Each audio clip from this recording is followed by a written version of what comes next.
বাবা ভুল হইলে মাফ করবে, একটা কথা কই, আমি ওই জঙ্গলের মধ্যে পায়খানা করলেন হন তো পানি নেই, তাই হসবেন না?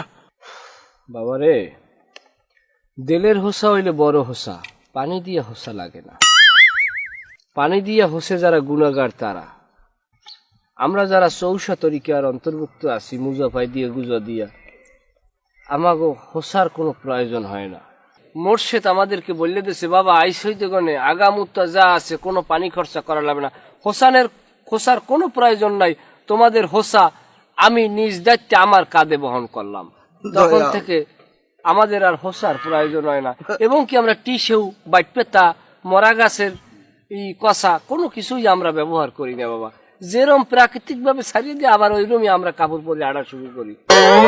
যদি মশা মাছি পিছনে দৌড়ায় সেটাও আমাদের গুণাগ্রহী, আমাদেরকে ভালোবাসে দৌড়ায়। ওই জায়গায় একটা কুত্তো আছে গায়ে শালবার নাই, ও আমার পিছলে হয়েছে, কারণ ও আমার বাইয়াত হইতে চায়, কিন্তু আমি তারে দায়িত্ব দিছি, আপনি বাইয়াত করবেন।